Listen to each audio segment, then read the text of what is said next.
Hello, hello. How you all doing? Welcome to camera's out there, not down here. So our webinar this month here at Jungle Disc, and we are going to be talking about being Halloween. We want to talk about something scary, which is HIPAA, right? So HIPAA best practices presented by Jungle Disc. Okay, so just to do some introductions, if you've been with us on our previous webinars, you know who I am. I'm George Rodriguez. We do also have Beth here as well. Yes, you probably don't know me. Sometimes I'm the moderator in the chat, but I'm Beth Watts. I've been at Jungle Disc as a solution consultant for a little over a year now. And previously, I also worked at Rackspace as a cloud office specialist, where I helped customers understand how cloud productivity tools can help with their businesses.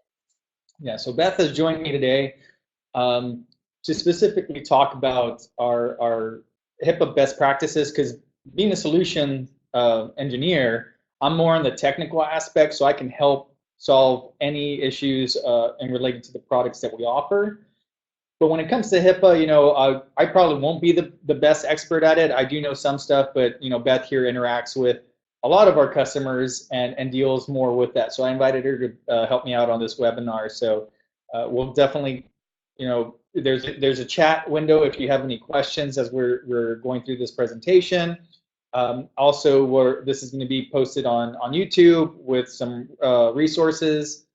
If you want to look at any of the stuff that we used to put this together. So again, we want to welcome you. Thank you for your time and being here, and we'll go ahead and get started, right? Sounds good.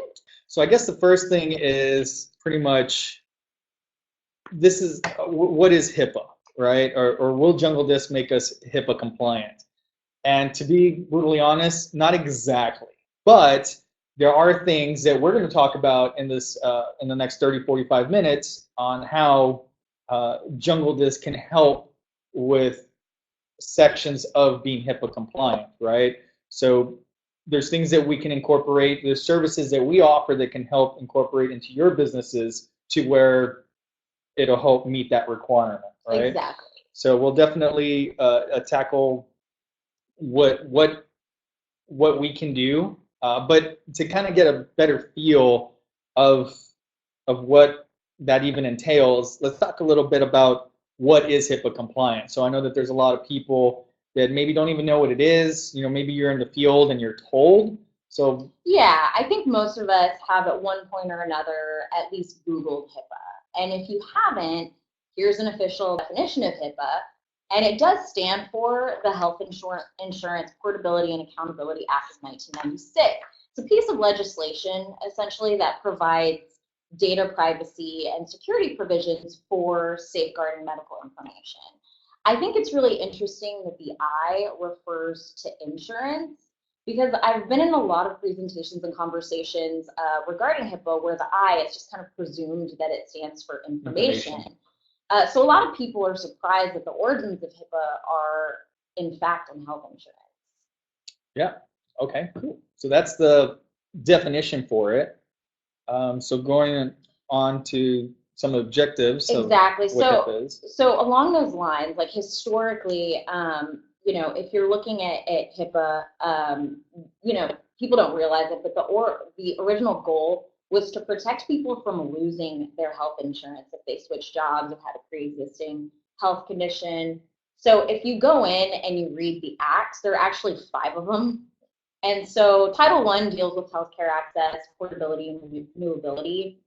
Title II deals with preventing healthcare fraud and abuse, and administrative simplification and medical liability reform. And that's where the privacy rule resides, which is what we're going to focus on today, is that privacy rule. There are, 5 titles. Titles 3 through 5 deal with tax-related health provisions, governing medical savings accounts, application enforcement of group health insurance requirements, and revenue offset governing tax deductions. So with 5 titles within an act, you can see why it's complicated when we talk about whether Jungle Disc specifically can make you HIPAA compliant. We're not trying to talk to you about medical savings accounts or group plans. Like that makes George and I freak out, and that's a scary topic for us because we don't know anything about insurance. But we can talk all day about technology and how technology can address that privacy rule to help make you HIPAA compliant. Right. So ultimately, what we're talking about is that HIPAA requires healthcare and entities to adopt processes and procedures. So they're all in these processes and procedures, kind of what you were mentioning. There's pieces where Jungle Disc can come in and help out with that. So we want to make sure that you ensure the highest degree of patient confidentiality.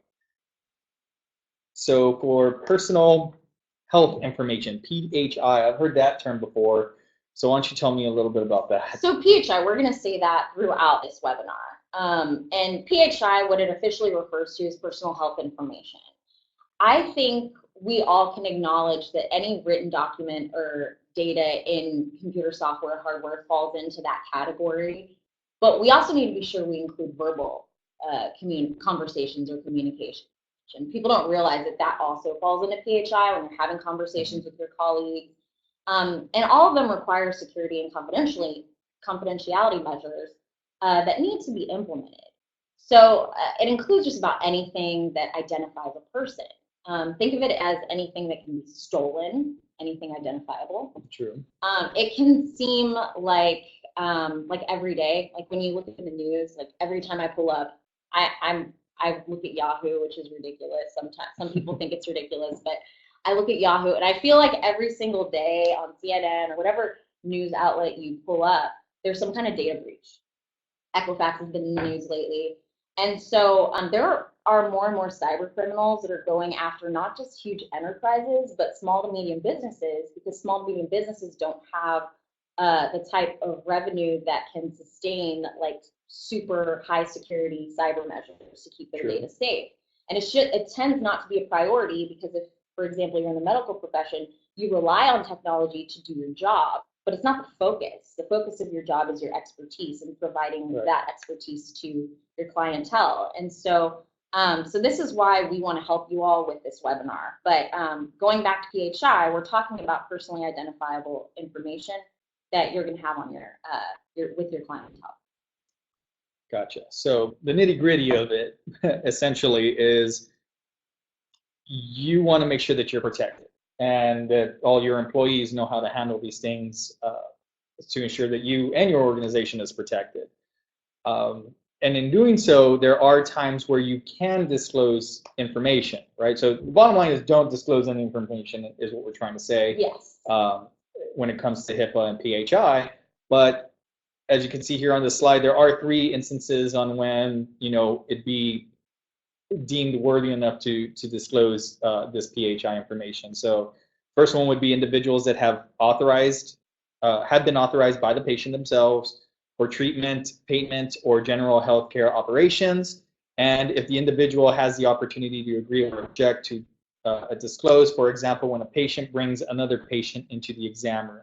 So these are just 3 examples of when you can disclose a PHI, but then even then, the people that are there dealing with it, such as doctors, nurses, things like that, they need to know how to handle it after that point as well. So we'll definitely, did you have anything to add on to that? You do want to make sure, we put a little note in here, you do want to make sure that you are providing patients a notice of privacy practices. Most of you already do that. If you're ever in a doctor's office, you're signing something that states how your PHI is being handled.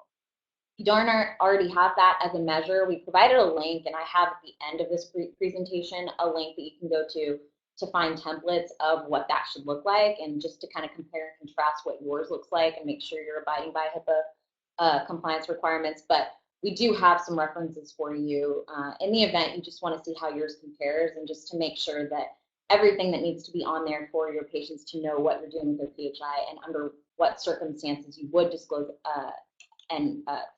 would disclose their PHI. Got it.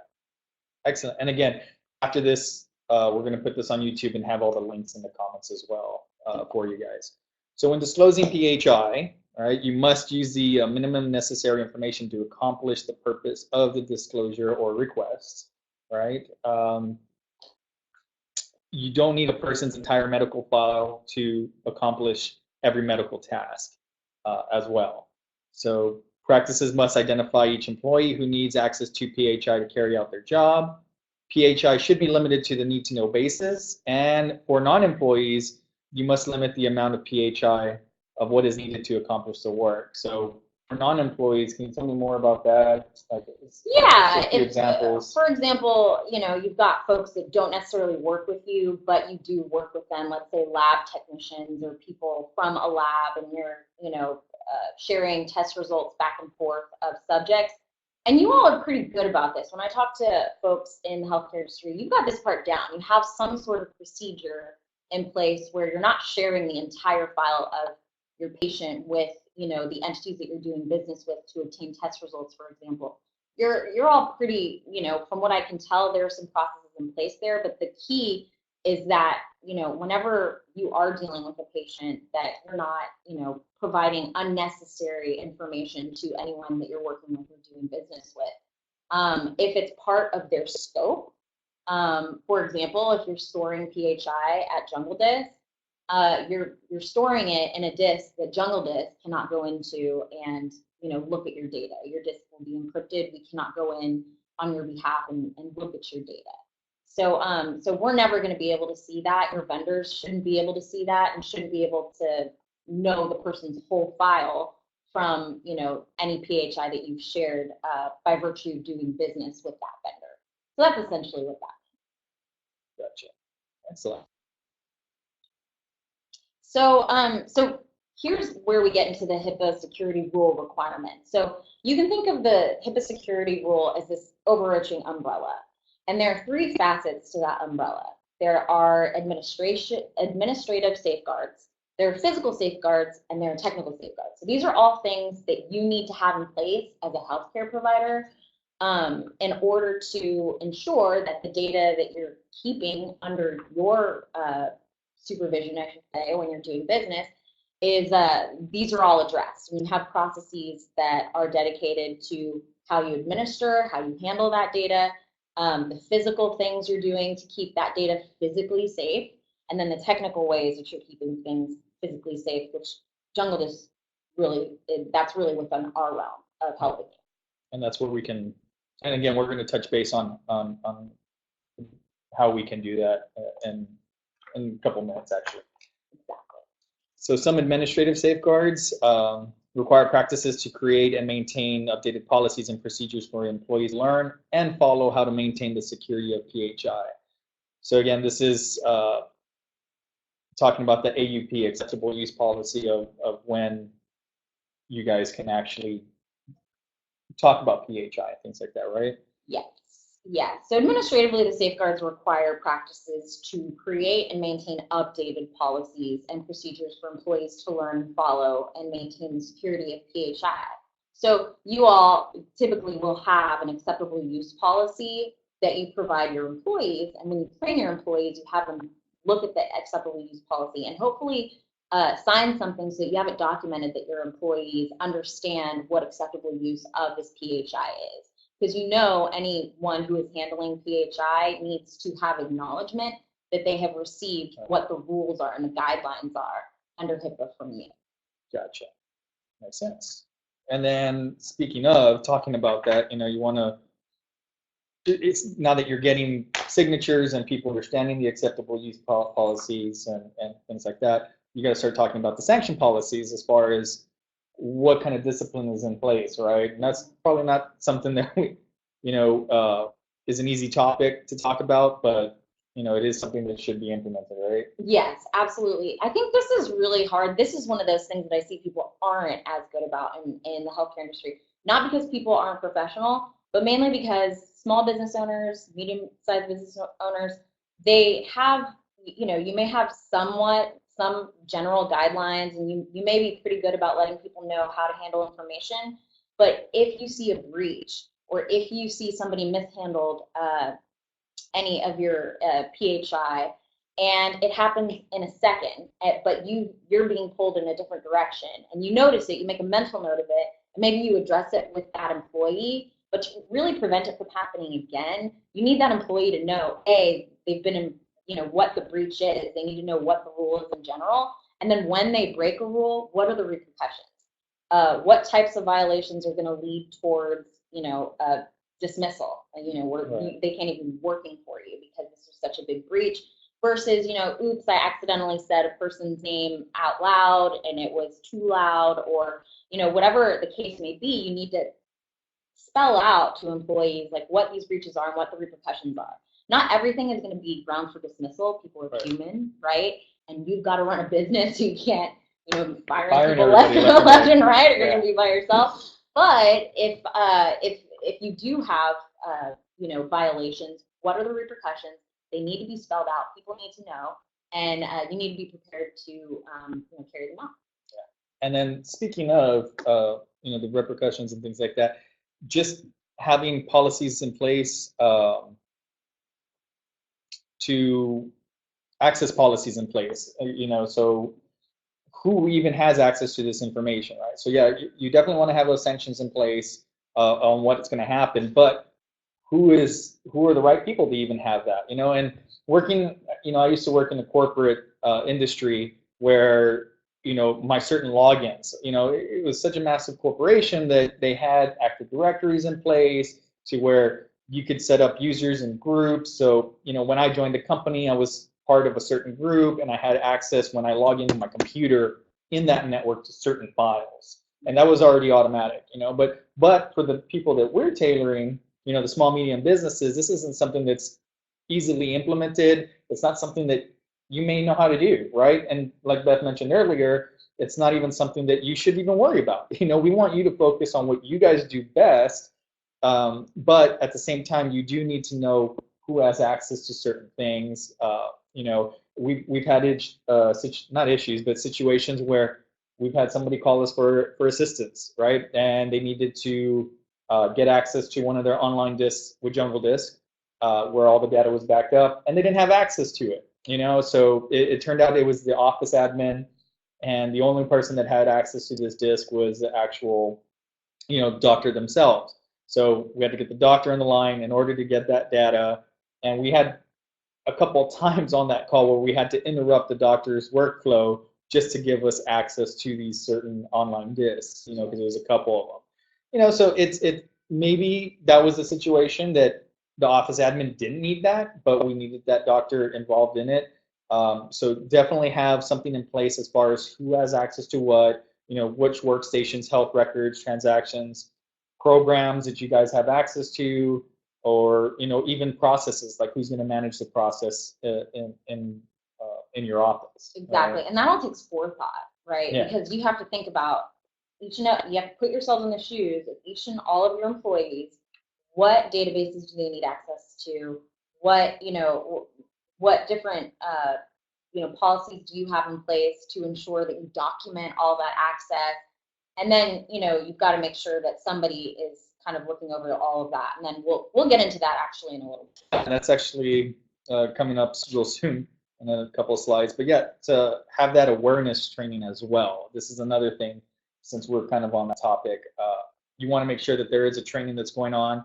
I think it's supposed to be once a year, but we, every 6 months would be a good to have a refresher course after that initial one when they join your organization, right? So it's something that has to be implemented and has to be done at least once a year. For those bigger corporations like the one I used to work for, it was definitely done once a year. But if you have an office smaller where you can probably hold it once every 6 months, the more frequent, the better, and it just keeps everybody on their toes as far as the policies, procedures, the sanctions that are in place and things like that, because of what you're dealing with. Exactly. I 100% agree with you on that, because the thing is that technology and the way that you're housing your information, or the PHI, that's all going to keep developing. It's going to become more sophisticated. You're going to be implementing more technology as there are more advances, more things that can help you be more efficient. But as those, kind of increase, you're going to want to make sure that you keep people refreshed on how to keep that information safe, because the more technology you have, the more data you have. But the more data you have, the more you have to protect. So that's always important to keep in mind for your staff. Yeah, definitely. And like you mentioned, technology is changing so rapidly now that there might be new programs out there that you have implemented, or new servers or computers that do certain things. And so much can change. So, maybe back then, and it still hasn't changed, and once a year is fine, but, that's why we would say every 6 months, just because of how everything evolves so quickly. Absolutely. So contingency planning is actually, kind of falls under administrative safeguarding, right? Because that's an administrative thing that you're going to have to do within your business. But what also falls under contingency planning is disaster recovery. So JungleDisc can help with that administrative piece, in the sense that we can keep your data housed in a separate location that's cloud-based that you can restore from anywhere. So should your office get flooded and your server's flooded, and you need to access that data right away, you decommission that server, you reset the license key on a new server, you restore that information. JungleDisc has just helped you with your contingency planning for your data that was on that server. Same goes for email. Someone email phishes, and they pretend to be you, and they ask, one of your employees for protected information or something like that. And now the hacker has gotten into your email and has shut down that person's mailbox, and you've erased all the mailbox or asked for ransom. You can go in with our email archive, and we'll go into that. But we can help you in these scenarios where there is a disaster, where you need access to your information. But there are also pieces of contingency planning where we can't really help you. We can't help you get those paper files back unless you scan them and you put them up onto your, on a workstation or a server. If it's just paper data, you need to make sure you have contingency planning for that. You need to make sure you know what to do with your phone system if your phone system goes down. There are lots of things that can go wrong in an office. So contingency planning is the way that you can make sure you have manual processing measures up to date, so that if for some reason technology is failing you that day, which we all know it can and it will at some point, maybe a battery runs out of an essential computer, maybe someone took home their laptop and they weren't supposed to, but either way, you've got to have a way to still get through your day, get business done, and that all falls on contingency planning, which falls on your shoulders to plan. Right. And then speaking of, the things that we can help, the technical safeguards, just to piggyback with what you said, is that's where we can help out, so there's many things that we can do, and we'll talk about all the things that we can do. But in regards to backups, going back to that contingency planning, if there's a natural disaster in your area, like recently we had a bunch of hurricanes. We're located here in San Antonio, Texas, and our East Coast, the Gulf, Houston got attacked by the hurricanes real bad. I think they're still trying to recover. There's certain cities that have been wiped out, and I'm sure that there's been medical offices there, that had to be HIPAA compliant, and in that event, if that were to have happened to you, how would you, handle that, and the technical safeguards that we can help with, we can help with, our encryption piece of the data backups, and I'll let Beth kind of talk about that. Encryption is huge. So encryption, specifically in the privacy rule, when you're looking at the technical safeguards and all the fine print, it says you must incorporate encryption and decryption in backing up specifically, and restoring and with transmitting electronic patient data or information. By the way, side note, not all encryption is equal. Okay, so if you don't know anything about technology, you're thinking, oh, it's encrypted, it's fine, it's HIPAA compliant, it's fine. There's several levels of encryption. AES, or what that stands for, is Advanced Encryption Standard. There are different key lengths to encryption. I'm not trying to put you guys to sleep here, so I'm not going to go too far into encryption, but you'll see the big encryption types that you'll see are 128, that uses 10 rounds, 192, which uses 12 rounds, and then 256 uses 14 rounds. 256 is military grade. That's the one that you're going to want if you want to be HIPAA compliant. Right. Because that's the one, and we'll talk about this when we get into the Omnibus rule of September 2013, I think. We'll talk about that in a little bit, but essentially, like, in order for a vendor to sign a BAA, it's likely that you're going to want to be at that military grade or the AES 256, which is what JungleDisc offers. So I want to make a note of that, because when you're doing your research on backups and you're looking for HIPAA compliant vendors to do business with, especially when you're looking at backups, It's really important for you to look at the different plans they have, because you may think, okay, I want to go with the cheapest, most cost-effective plan. And that's great. But you have to remember you're in healthcare. And you have to remember you've got HIPAA compliance requirements and guidelines. So I've seen people fall into this scenario where the vendor, I'm not going to name any names. I promised George I wouldn't name any names. Yeah. But I've seen where vendors will have 3 plans. And they've got these really cost-effective first two plans. And they're at like $5 a month for unlimited data. And we're going to encrypt it using 128 encryption. And then, you get hooked in, you purchase it, you're good to go. And then you submit a ticket saying, hey, can you sign my BAA? And then that vendor comes back and they say, oh yeah, we'll sign the BAA, yeah, sure. But all you got to do is upgrade to this other payment plan that's actually triple what this payment plan was, or in some cases, it's even more than triple what you thought you were going to be paying. But you need to get the BAA signed, so you go ahead and you do it. So it's like this bait and switch scenario that I hate that's happening to customers, but I'm seeing it because those customers are moving over to Jungle Disk, because we will easily, on the plan you signed up for, whatever backup solution you choose of ours, regardless, we're going to sign the BAA for you. We're not going to try to get you to upgrade to the next thing so that we sign the BAA. Exactly. And then with us, it's a simple plan too. Now that you just talked about it, some of our competitors, they have different pricing points, to kind of hide away some of that fine print on some things that you may need. With us, you either have backup your computers or your servers. That's it. And you get that 256 that is required encryption, So with us, there's no hidden message. Our CEO is all about helping these small, medium businesses. And this is one thing that, why I love working here at this organization, because we want to make it as simple for you guys, right? Yeah. So our solution was built with, the small, medium business, but healthcare in mind, the financial services in mind, services that really needed the military grade encryption, but they didn't want to break the bank over it. Correct. Yeah, exactly.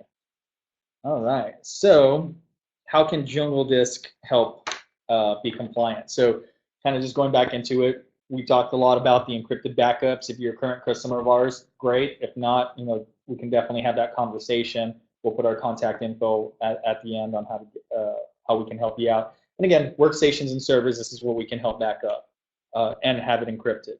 The email archiving piece, what happens if someone logs into your mailbox and wipes out your whole email system? That may happen. Currently a customer reached out to us, with that in mind. There was something that they were worried about that may happen.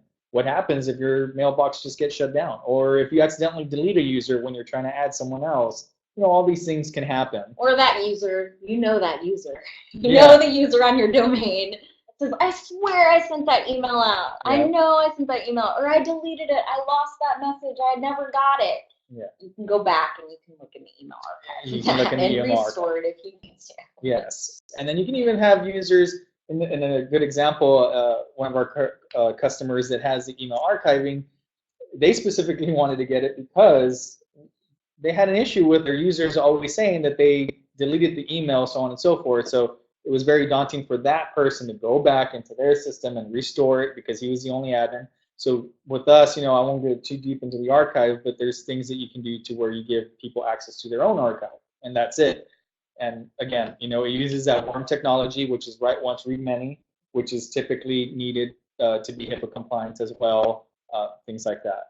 And then we also do offer the 2 different main mail suites, which is the Office 365 and the Google G Suite services as well. So if we're going to offer email archiving, we want to offer an email solution for you guys as well. It only made sense, right? So we want to create that suite of services to present to these businesses so that way you guys can be having this package to where it gives you everything you need as far as the technical aspect to be HIPAA compliant, right?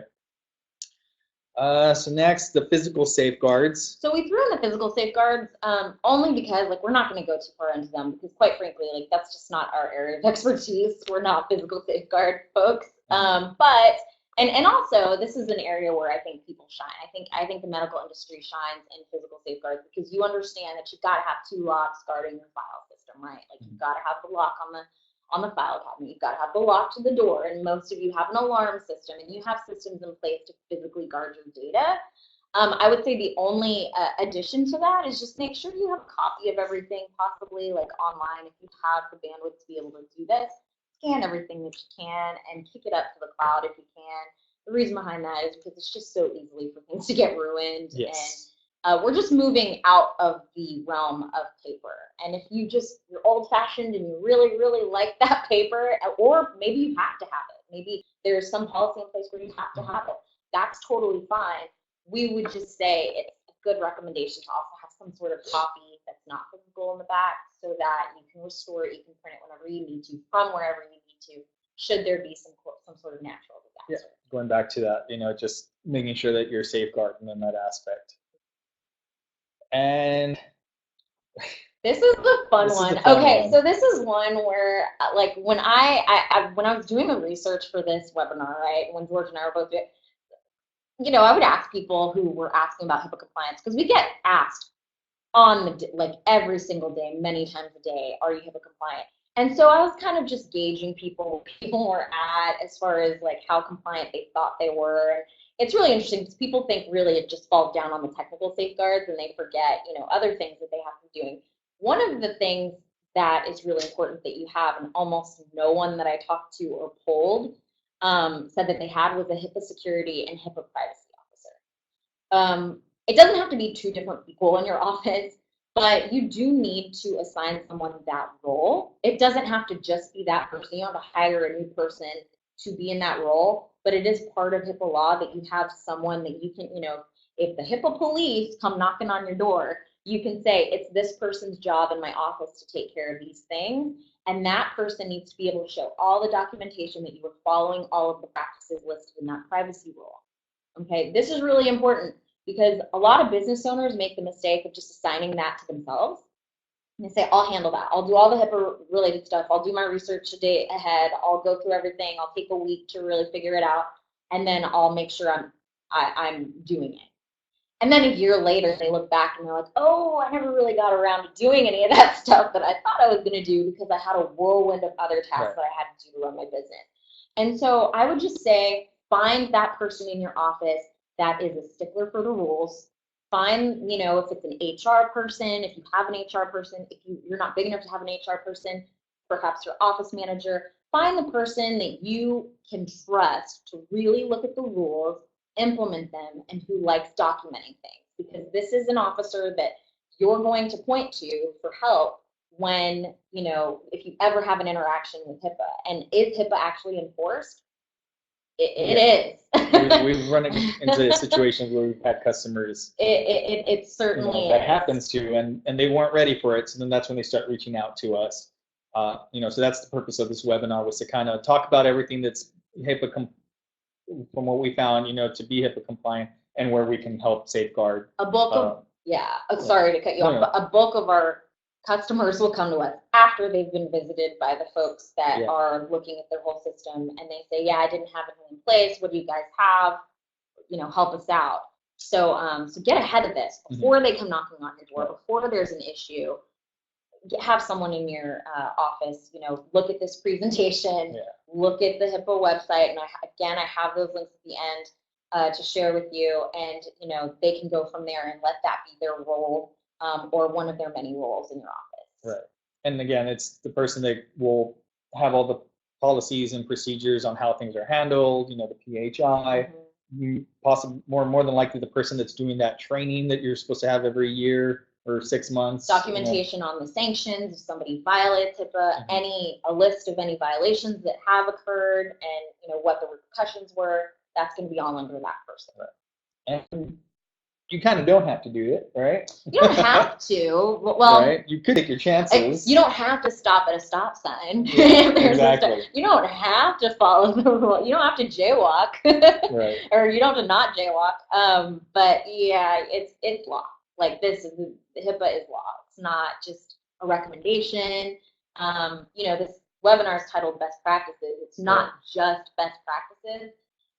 There's a law that's been written and it was passed by Congress in 1996, and we have to follow it. Right. So these are just some of the things that, what we found as far as how it can affect you if these things are not in place in your organization. You can be fined $50,000, which can increase to $1.5 million if it was willfully neglected, within that calendar year. So definitely don't want to. I don't want to lose that money, and I don't want to even have to deal with all this stuff if I were, needing to be HIPAA compliant, So that, again, these are just some of the things that can happen.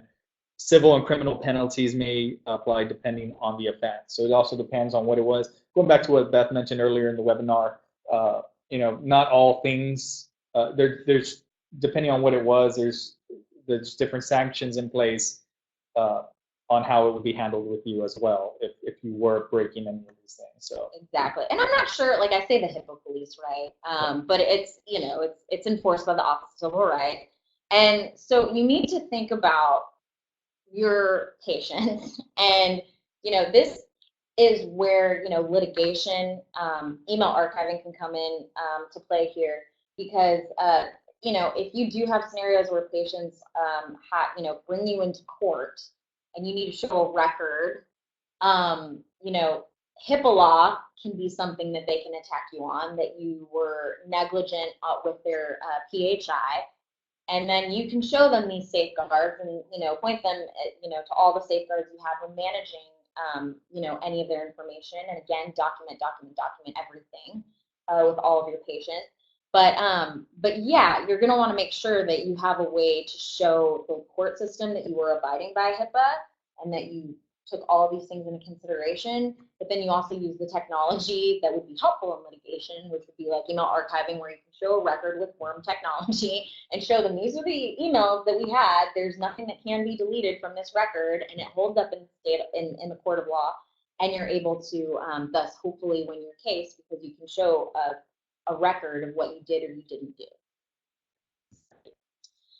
So the omnibus rule I had briefly mentioned when I was talking about the BAA and whether you're able to sign it or not, or whether agencies are ever able to sign it. So in September 2013, there was this HIPAA omnibus rule that passed that said covered entities under HIPAA should be expanded to include business associates, which include your auditors, your consultants, IT companies like us, and others who have agreements with your companies regarding PHI.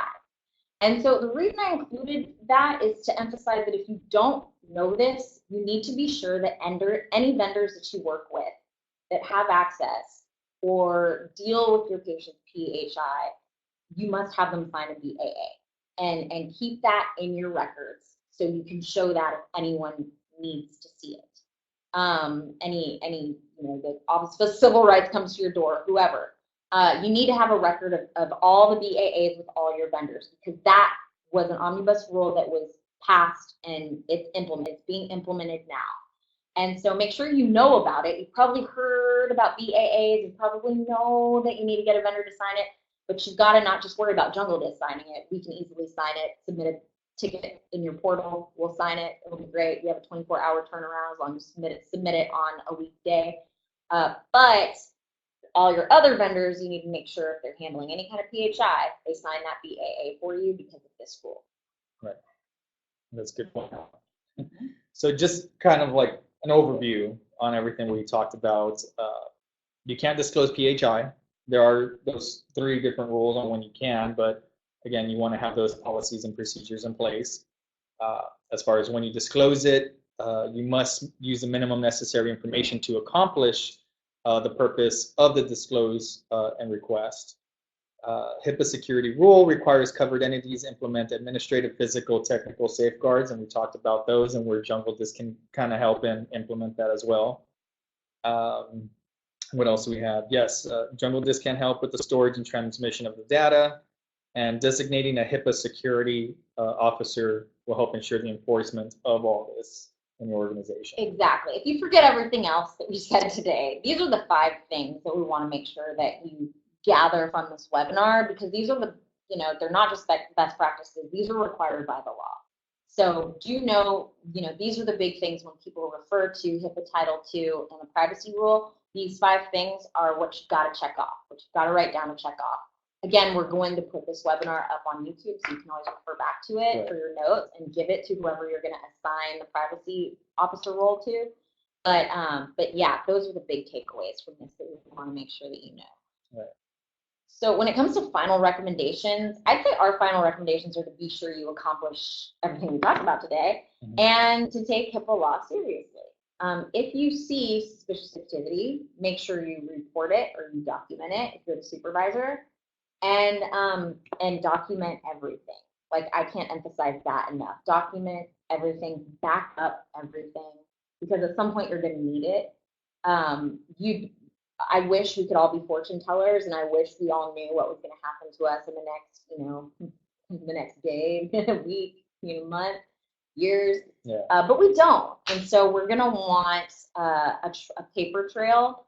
And I wish we could change that term now with the development of technology. It's not paper trail anymore. It's like a doc trail, like a PDF trail. Make sure you've got a way to preserve your data. Definitely. So with that, the things that we've kind of already covered, the recommendations that we've made, we want to open the floor for any questions. There should be a chat window in there. Hopefully you guys can see that. We'll answer any questions if any do come up. So we'll just wait for that if you have any. Yeah. But again, this is just, we wanted to do this and put this together because, we are a data backup company, but, we wanted to have this webinar because we've seen people that are approaching us with items that have already happened or things that have already happened to them, and they want to ensure the safeguard of their data and security and things like that, because they weren't HIPAA compliant. So again, we wanted to put this together for those people, to kind of help out prior to, being in that situation, Yeah. Yeah, so we tend to, it's funny because the business that we're in, we tend to be reactive. People run to us when they really, it's almost like insurance companies. Like, you hope you don't need us, but in the event you do need us, you have us there. So it's a very reactive business, but we can't just function in the reactive business because, people need to be safe at the forefront. We need to lock the doors so that you don't have to worry about, doing all the paperwork to get, all of your possessions back. So we wanted to make sure we offered other, whole data security suite for our customers, keep them safe in the beginning. Any questions? Does anybody have any questions? If you don't, no worries. Yeah, it doesn't look like there is. So we just wanted to say thanks. If you want to send us emails, we got Beth@jungledisc.com. I'm George@jungledisc.com. Feel free to send us emails if you need anything. Again, here are the resources. We're going to post this video on YouTube. We'll send it out to everybody that attended the webinar and was invited to the webinar. So you have access to those links to review for your information. Again, we hope it was useful. Yes, thank you so much for your time. Since this is a monthly series, keep a lookout for our next webinar. If you have any recommendations that you'd like us to hold a webinar on, that you have questions about that function within the Jungle Disc realm, cybersecurity-wise, we're open to suggestions for content. So if there's stuff you want to know about, we're happy to do the research and do another webinar on it. And make sure to check out all our other videos. If you are a current Jungle Disc customer, we have a bunch of how-tos and, moving your current 365 and Google G Suite account over to us, and, just a bunch of stuff. So check out our videos. And you're welcome, Stephanie, as well. So a little shout out to Stephanie. Thank you for coming. And happy Halloween. All right. Have a good day, guys. Bye.